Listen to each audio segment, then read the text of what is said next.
Hello everyone, welcome to yet another video on a very important topic from the world of facilitation, which is graphic facilitation. A lot of you have asked me, Piyush, tell me what is graphic facilitation.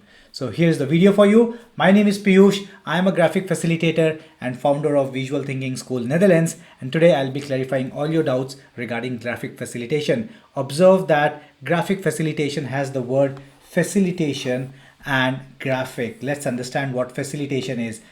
A lot of you might already be knowing what facilitation is. You must be an experienced trainer or a coach or a facilitator. So a facilitation is when you are sitting with a lot of people, not a lot of people, but let's say stakeholders, and now you are encouraging them by doing exercises and gameplays to extract ideas from them, and then you collate the ideas and do all those things to come up with a solution. So you are not a solution provider, but you facilitate the participants to provide a solution. So this is what facilitation is. Mostly what facilitators do is they show a PowerPoint and then they try to extract the answers from the audiences, which is not the best way of doing it. The best way of doing it is when you are involving your audiences or your audience to in a creative session to come up with solutions. Then the solutions are more original and more creative in nature. That's where graphic comes into play, which means you have to be thorough with your graphics. You have to have some drawing skills. I'm not saying that the art level of drawing skills, but basic drawing skills. These are called business drawings, and that's when you become graphic facilitator. Let's see each and every step of a graphic facilitation process. So here you can see that a usual facilitation process happens when people are speaking or writing things in text. But a graphic facilitation is when people are engaged in a graphic way. When you are drawing and your audience is also drawing. Read out this sentence: when all the aspects of a training or coaching or meeting is conducted in using hand drawings, using hand sketches instead of long text, oral speeches, or boring PowerPoint presentations. Which means a typical graphic scenario looks like this. Graphic facilitation scenario looks like this, in which you are drawing something on the board and then participants are engaged on that drawing. Let's see what are the typical phases of a graphic facilitation process, or let's say any facilitation process. Now, at Visual Thinking School, we have divided facilitation process into these 6 phases. And what are these 6 phases? I will be explaining them one by one, also using a visual story. So our 6 C's, we call it 6 C's. The 6 C's of facilitation bouquet is basically when you start making a bouquet for your friend, and that's the story which we have weaved for the facilitation bouquet. So what happens when you have to start making a bouquet? You go in the garden. You start by going in the garden. That's where you commence your facilitation. You start your facilitation process with an icebreaker, or you show the agenda of the meeting or agenda of the facilitation session. The second phase, so this is the first phase, and there are a lot of exercises of this session. So a lot of exercises regarding icebreaker.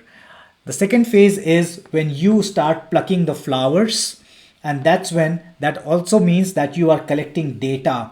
You are collecting data from your audience.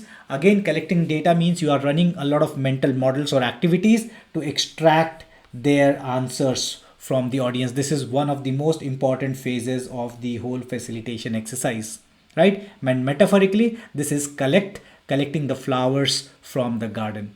After that, the third phase is when you are curating the data. Curation of data metaphorically is you have collected so many kinds of flower, but now you are putting red flower in one pocket and green flowers in one pocket, blue flower in another pocket. That's what is curation. And now you will be curating the data which you have collected from here. So that's curation.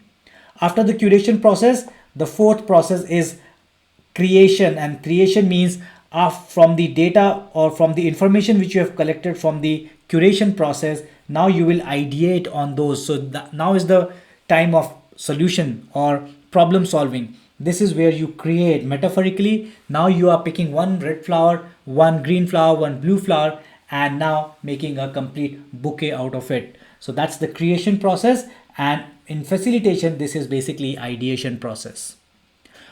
Once you have made the bouquet, That means now you are ready to tag that bouquet with your friend's name, right? And that's what happens in the confirmation, in the confirm phase, in which now you have a lot of ideas. You will give priority to the ideas and now allocate a person from the team to execute that idea. A serious facilitation session is when it leads to an action as well and not just ideas. So that's why this phase is important, in which you will be allocating people to those ideas. And the sixth one is when you are gifting that bouquet to your friend, and that's the end of the facilitation session. You are closing the session with a summary. So you are now summarizing it and closing the facilitation session. So now you have seen that there are 6 phases of a graphic facilitation process, or let's say facilitation process. And now let's see how this converts into a graphic facilitation. Now, all these 6 phases have definitive models. So what I'm talking about is this: the common stage, which is the ice breaking stage, can have many ice breaking methods or models or activities. Similarly, collection will have a lot of mental models. Curation, creation, confirmation, all these are mental models, and that is where a facilitator is an experienced facilitator when he knows all the kinds of models and exercises for all these phases of facilitation. Some of the mental models are mentioned here. So for example, this is a 6 thinking hats, or this is a head and heart chart. This is smart chart. This is the ideation process, or ideation design thinking process, Kanban chart, customer journey mapping, the Moscow chart, the why, how, what chart. All these are various mental models which are applicable in these processes, and this could be, some of them could be applicable to collection process, some could be applicable to curation process, some could be applicable to confirmation process. All are divided into these phases. Now as a facilitator, you have to understand that what is the objective of your facilitation session. It could be a problem solving session. Maybe it's about creating a new product, or it could be a problem with the team.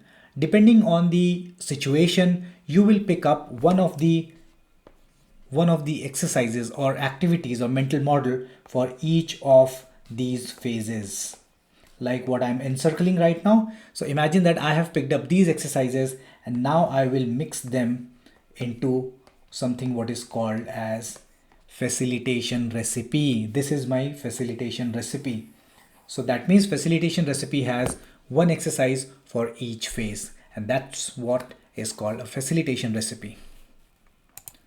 So till now you have selected all the exercises from each phase and now created a facilitation recipe. And now let's see what happens.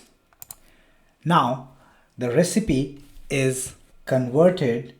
This recipe which you have created is converted into a visual exercise. So that's what is graphic gameplays, in which this recipe is created into a gameplay with a sequential gameplay from icebreaker to collection to curation till closing. And that's when you are called as graphic facilitator, right? So you have understood what are these main processes. So what are these main processes? The first one was to know all the mental models for all the 6 phases. And the second is to convert your recipe into a graphic gameplay. These are the 2 main skills of graphic facilitator, which makes you unique and different than usual facilitators. Now, the second stage is the most important stage of a graphic facilitator, because this needs your recipe to be converted into graphic gameplays, which means you need some drawing skills, or I would not say drawing skills, but drawing ways of facilitating things. And that's where this comes into play. A graphic facilitator needs these 4 visual skills to achieve that aim of converting the recipe into graphic gameplays. The first one is business drawing. Business drawing means, can you convey your business jargons into quick drawings or not? Business sketch notes is when you can take notes very quickly in a visual format. Visual storytelling is when you can make storyboards or visual action boards in a graphic format. And facilitation gameplays is, can you convert your visual models, let's say for example, six thinking hats, can you convert six thinking hats into a gameplay? So these are the four skills by which you become a graphic facilitator. I want to show you each one in brief to show you some examples how each one of these four looks like. So first is communication drawing. Call it a business drawing. In the business case, it becomes business drawing. We also do it for classrooms and then it becomes classroom drawings. But this is in common as communication drawing. Example is this. Can you quickly draw these kind of hand sketches for various situations? For example, collaborative problem solving. Collaborative problem solving. Collaborative problem solving or planning or research, strategy, getting digital, bankrupt, all these. Can you visualize these jargons? This is what communication drawing is. Second comes business sketch notes. Business sketch notes look like this. So I'm calling it business sketch note because we are talking about graphic facilitation. A parallel to this is classroom sketch note.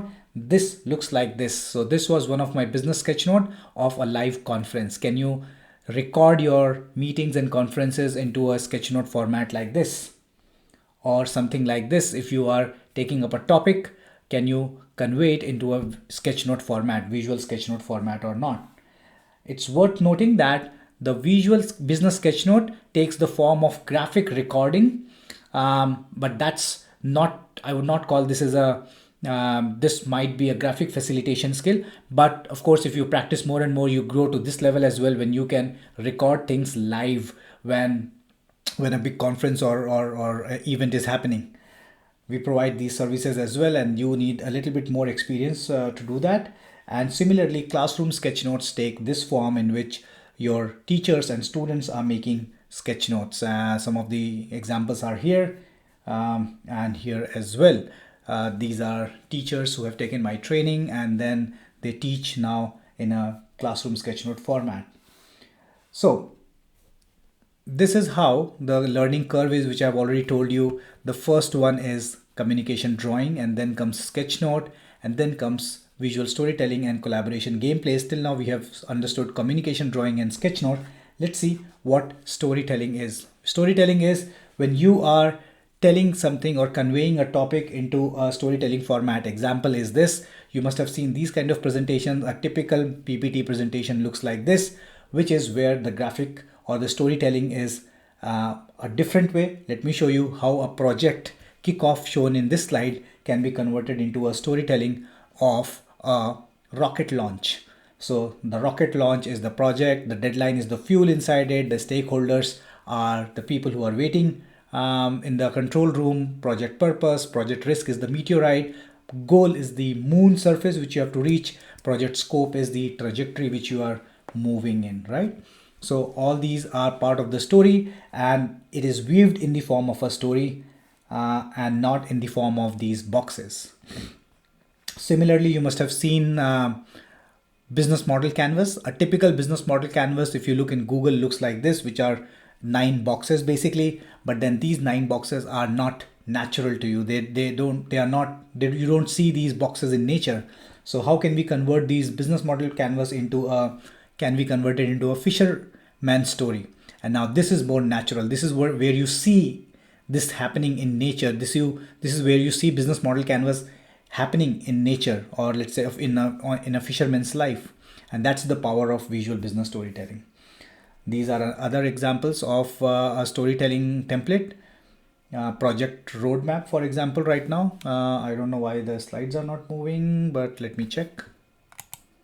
Yeah, they are moving now. So project roadmap, this could be a project roadmap. Now these can be drawn as well. If you go to my other videos, you will see I'm teaching this by drawing. You can draw these on flip charts and you can even use it on PowerPoints. Check the link in the description. There is a specific product which we have made of more than 120 templates. So this is called Sketch Story. You can take that and these will be your ready-made slides. You can easily move these things and customize it according to your need. These templates are made in Canva, by the way, and that's one of our best flagship product, Sketch Story. These are the examples. This was a hand drawing of one of my workshop on how to run Facebook ads, and this was my live storytelling using a roadmap format, and that's how you draw in front of people. And if you don't want to draw, like I showed you, you can use these ready-made PowerPoints as well. What are gameplays? So the last one is collaboration gameplays, which means can you do things in a gameplay method and call your audience on the wall or on your flip chart, and then they engage in a gameplay. And that's where the gameplay masterclass comes into play. And by the way, we do all the 4 phases are done in are covered in the masterclass. We also have a graphic facilitation full-fledged certification course which covers all these 4 sections. If you want to do only one section, that's also possible. Again, all the details are in the link in the description. But this is how the whole environment of graphic facilitation is. People come on the board and then they use post-its, and then it is all weaved into a kind of game which is more engaging, which is more playful as well. So these are the kind of pictures you will see in a typical graphic facilitation session. So if you are running a design sprint or visual meetings or doing a brainstorming session, project management, retrospectives, scrum sprints, icebreakers, all these can be gamified in the form of games. They can be gamified, and all these visual models are gamified, and that's how you run a facilitation session, right? So to summarize things, what we have done, we have understood that there are 2 basic skills needed for graphic facilitation. One is to create your facilitation recipe and then convert that recipe into a gameplay. Gameplays require these 4 skills, which was business drawing, business sketch notes, visual business storytelling, and facilitation gameplays. These 4 constitutes your ability to convert your facilitation recipe into a gameplay. So that was it about graphic facilitation, folks. We run a certification program which was done live through me. You will be attending all the 4 sessions. It's a 31 days intensive program in which we run you through all the 4 phases of graphic facilitation: business drawing, sketch notes, storytelling, and gameplays. Or you can attend them individually as well. For the PowerPoints, the sketch story link is also in the description. I hope you liked this video, and this would have given you a deeper sense of understanding of what graphic facilitation is, right? If you have any questions, drop in the comments and I'll be answering those. And I hope to see you in some of my workshops and training programs. Bye for now, and I'll see you in the next video.